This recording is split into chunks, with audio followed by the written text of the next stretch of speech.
So let's go ahead and get started. To speed up time, have shuffled, prayed, laid the cards out. We do have some from the Energy Oracle cards by Sandra Ann Taylor. Then we have cards pulled from Doreen Virtue's 3 of her decks, the Romance Angels, the Saints and Angels, and the Magical Messages from the Fairies. So let's go ahead and see what you guys have this month, Virgo. First card is Yin and Yang. And what they're saying is there's a number of you that they're encouraging you to find a greater balance in the month of May. I get for some of you, it's a balancing of your emotions.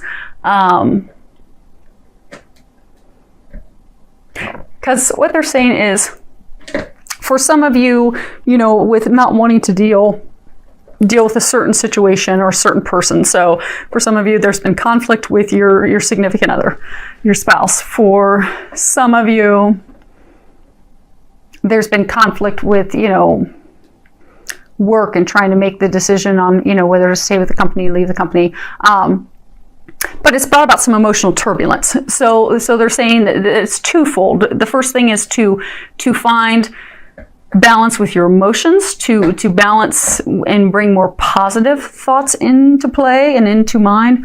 And for some of you to have more of a physical balance, because I get for some of you, because you're upset, you've got the confusion, not knowing what to do, not wanting to deal with the emotions. A number of you have just thrown yourself into work as a way to avoid having to make a decision, having to deal with it.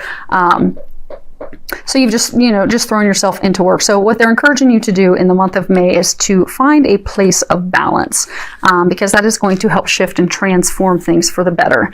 And it's going to help improve the situation for you. The next card we have is Door to Personal Healing and Happiness. And if you can look, it's a beautiful card. You've got the rainbow, you've got the lotus flowers there. This is a card of new beginnings. So they're saying in the month of May, you are going to have some very positive change in your life, some new beginnings in your life. So for some of you, I get that. For some of you, you've been doing a lot of work. A lot of inner work, a lot of healing work, been trying to make some decisions of, do I move? Do I change companies? Do I pursue this relationship with this person? Do I close the door with this person? I get that there's been a lot of inter-reflection, a lot of healing. And I get that May is going to be the month that you make those changes, that you take that leap, that you do those things, those actions resulting after you've done all the inner reflection and evaluation of what it is your heart truly desires. So I get that May is going to be the month that you take that leap. So for a number of you, you're going to move. You're going to start that relationship. I get some of you will end a relationship. For some of you, you're going to start your business.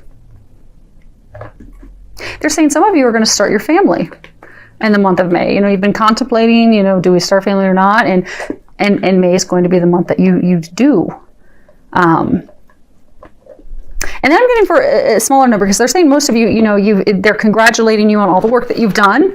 And they're wanting you to know that you're about to reap the benefits of that with all these new beginnings and those things that you desire for your happiness in May. Now, for some of you, they're saying that in May, you are going to start some of you are actually going to be completing the work, that inner healing that needs to take place in order to bring those dreams to fruition. So for some of you, it'll be emotional healing. For some of you, it'll be physical.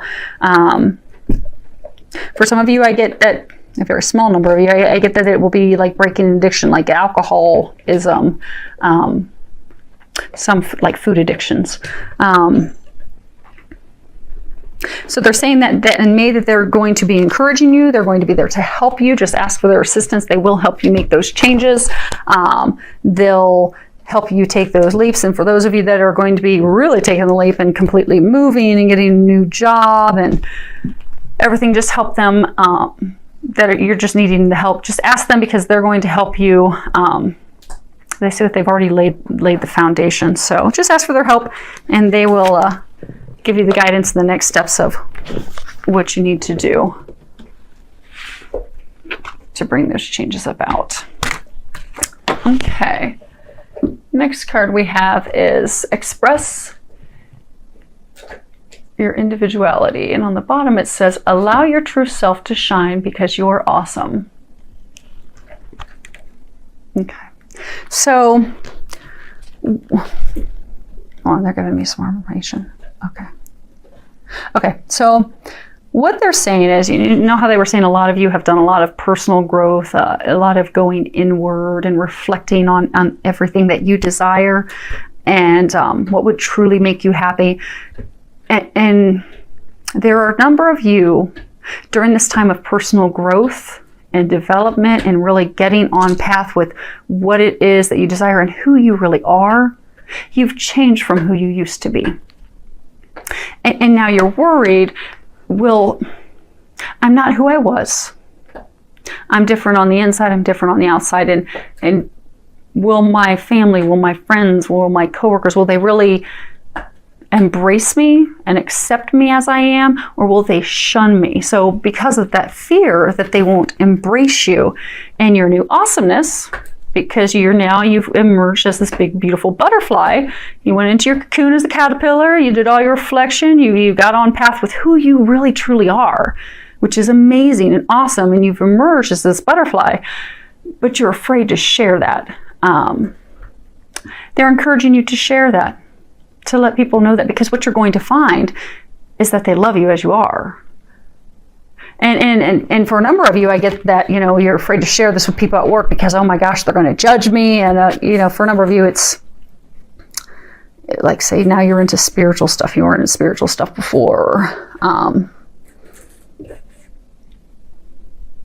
For some of you, it's, maybe you're enjoyed going out to clubs and now you're just not into that and you're not into the same stuff that you and your friends were into. But I get when you share that, they're actually going to be excited that you share that, and you're going to find that you have way more in common than you realized. And for those of you at the work where you're afraid that, they're going to totally shun me, they're actually going to be thankful that you shared that with them. And a number of them are going to look up to you as a mentor because they're going through the same thing. And you're going to find that a number of them have been afraid to tell people. So they're going to look up to you and as a mentor to help them, to guide them. So they're saying, don't be worried at all. You're going to be completely accepted socially. You are amazing. Let your light shine. And don't worry about who you are, because everyone will love you just as you are. And for those of you, they are saying that there's a small number of you where you had a couple of friends where the things that you enjoyed doing with them no longer resonate with you at all. But they're saying it's okay to let them go, because we're all at different levels. So we're all at different levels. We all have different interests. We all grow, we all evolve, we change as we grow. But they're saying to not be afraid about those couple friends, because what they want has also changed. It's almost like you hit a fork in the path, and who you are went down one path, who they are went down another. There's not going to be any hurt feelings, any anger or anything. Everyone will know that you've all just grown. And you can let them and let that relationship go, because it served its purpose at that time. That was the relationship that you needed at that time. That's the relationship they needed at the time. But it's okay to let that go now, because you've grown, you've evolved. You're a better you. You're another upgrade into awesome. So don't feel bad about letting that relationship go, and don't hold on to that of fear that, oh my gosh, what if this crushes them? Because it won't. Because they feel and sense that you don't resonate any longer. You're just not into the same stuff anymore. They don't think badly of you. It is what it is. So you can just let that go, and then that's also going to open up for you to bring, you know, more friendship and other people into your life. But they're saying to not feel bad about that, because there won't be any hard feelings on their end toward you at all. Okay. Now the bottom row, this is talking about love. The first card we have is heart-to-heart conversations. Honestly discuss your feelings with each other. So I get the number of you that are in relationships, you're married, you're in a committed relationship, you know, there's been a lot of emotional turmoil, arguments, disagreements, and I get that a lot of that has also stemmed from the conflict that has arisen because of, you know, hiding your feelings, your emotions, what you want, what you need out of the relationship, also what you desire. Because I get a number of you have just, you know, stuffed those things down to keep the other person happy. And so you've not shared that stuff. And for some of you, I get that not wanting to have the conversation, you've just totally avoided that person to try and just keep the peace. And which has just made you more unhappy and resentful and angry. And it's just, it has come now to a boiling point, is what they're saying. So in order to end the turmoil, what they're encouraging you to do is in the month of May to have those heart-to-heart conversations. Because I get for a number of you, you're going to find that your partner has been feeling the same. And they're saying that for many of you, when you have this heart-to-heart conversation, you share, you know, your thoughts, your feelings, the things that you desire. You're going to see an immediate transformation because your partner, your spouse, they love you. They want to give you what will make you happy. You're going to need to tell them what will make you happy, though, because they're not going to read your mind. And so by telling them what it is that you need, what you desire, you know, how you've been upset and frustrated, they will transform those things to give you what you desire, what you need, and your relationship will completely turn around. But you're going to have that conversation. And I get for a small number of you that you're going to have that conversation, and you may need to take it to the next step to get some counseling, which then could turn things around. And I get for a very small number of you, you're going to have heart conversations, and you may even need some external assistance, and you're just going to find that we're not on the same page anymore. And then that will continue that dialogue and conversation of, okay, well, where do we go from here? What do we do from here? But the first step is that they're encouraging you to do in May is to have that conversation. Now, the next card that we have for love is flirt, and I find it interesting how that ties in because, you know, it's sometimes very difficult to have those conversations, and then, you know, if you do have those conversations, okay, well, how am I going to do something loving toward this person when I've been so mad at them for the past 6 months? And to get your mind to shift to a place of love and lightheartedness, and even to just wanting to open up and let your guard down. Have that conversation is not always easy when you've been arguing and at each other's throats for months. So what they're encouraging you to do, and if you look, this is flirt, extend your lighthearted energy to others. They're encouraging you to have fun together. So when you flirt, you're flirtatious, you know, you're just being playful. You're just having fun together. You're just having experiences. I mean, in flirtation doesn't necessarily always lead to sex, although it may very well, but flirtation is just having fun, you know, going and doing fun things together, smiling at each other, just being playful and fun. And that kind of lifts that heaviness away and kind of gets you back to a place of connecting with each other so you can have those heart-to-heart conversations. So in May, it would probably benefit you to, you know, take a day, go to a park, go for a walk, go do something fun together, because it'll just be fun. You can be a little flirtatious. It'll help let that guard down to have that conversation. And for some of you that then have that conversation, you're like, okay, here's what I want, here's what I need. Okay, that's what you need. Okay, well, how do we get from this place of not even really wanting to be around each other to being lovers and happy again? Well, go have some fun together. Go take a weekend or take a day to go and enjoy each other's company. And then what they're saying is, for some of you, there's some of you that are single, and They're saying that you're pushing away that partnership that you desire because you get into a relationship with someone and it's really early on, but you're so overwhelmed with thinking, okay, where's this going to go? Where's this going to go? What's this going to lead to? That it immediately ends and you both go separate directions. So what they're encouraging you to do is to just take a lighthearted approach. Don't care about where it's going. Just have fun. Play together. Enjoy each other's company. Don't care what's going to happen. Am I going to marry him or her? Is this the one?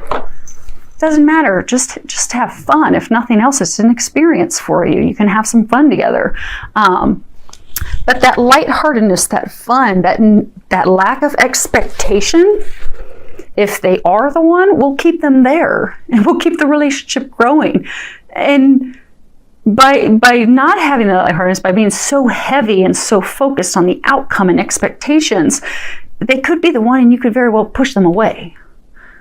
So they're encouraging you just to have fun. Have fun, enjoy each other. And this last card I had asked, how can you improve your love life in the month of May? And the card generosity came out. So what they're saying is for those of you in the relationships that, you've had the strife and the arguments and not getting along, you have these heart-to-heart conversations.